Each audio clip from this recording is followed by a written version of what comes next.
I don't know what you were worried about. I think it really works in the room. Yeah, it is by far the coolest thing I have ever owned. The exact time machine that carried actor Rod Taylor from Victorian England into the post-apocalyptic future, where society had splintered into two factions, the subterranean Morlocks, who survived by feasting on the flesh of the gentle surface-dwelling Eloi. Talk about your chick magnets. Oh, yeah. The guy who lives next to me is always like, I have a jacuzzi on my balcony. I have a jacuzzi on my balcony. But wait until I tell him, I've got a time machine on my balcony. Stuff that in your Speedo's jacuzzi, Bob. Gentlemen, I know we said we'd take turns, but I think you'll agree that practicality dictates it remain here. You can't just keep it here. What if I meet a girl and say, you want to come up and see my time machine? It's at my friend's house. How lame is that? He's got a point. All right, I think we're going to need some ground rules. In addition to the expected no shoes in the time machine and no eating in the time machine, I propose that we add pants must be worn at all times in the time machine. Seconded. I was gonna put down a towel.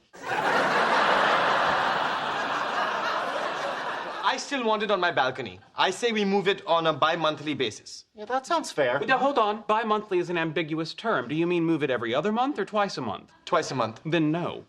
Okay, every other month. No. Sheldon, you can't be selfish. We all paid for it, so it belongs to all of us.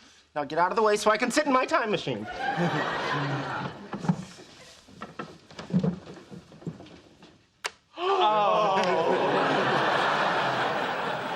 Okay, I am setting the dials for March 10th, 1876. Good choice. Alexander Graham Bell invents the telephone and calls out for Dr. Watson. Wait a minute. I'd want to see that too. So when it's your turn, you can. Yeah, but if we all go back to the same point in time, Bell's lab's going to get very crowded. He'll know something's up.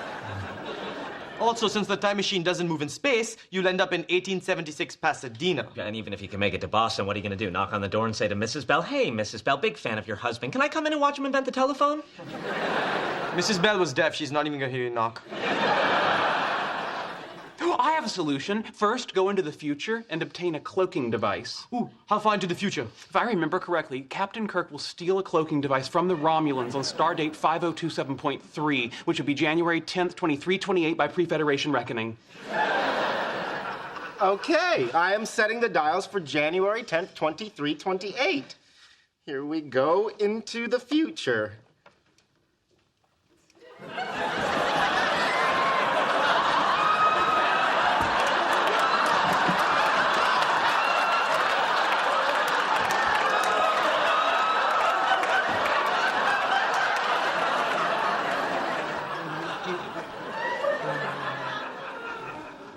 That was fun. My turn.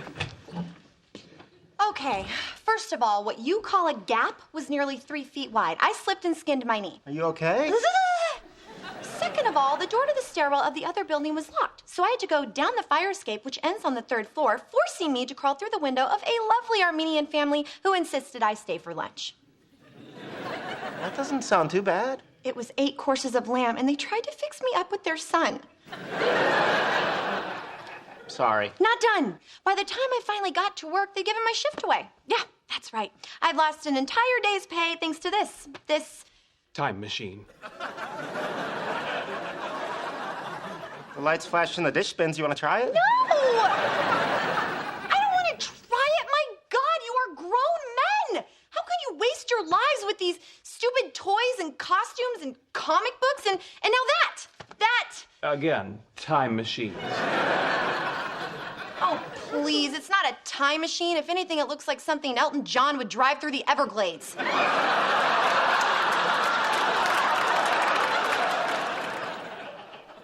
It only moves in time. It would be worse than useless in a swamp.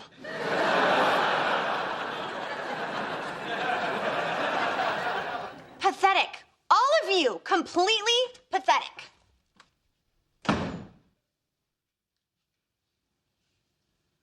My turn.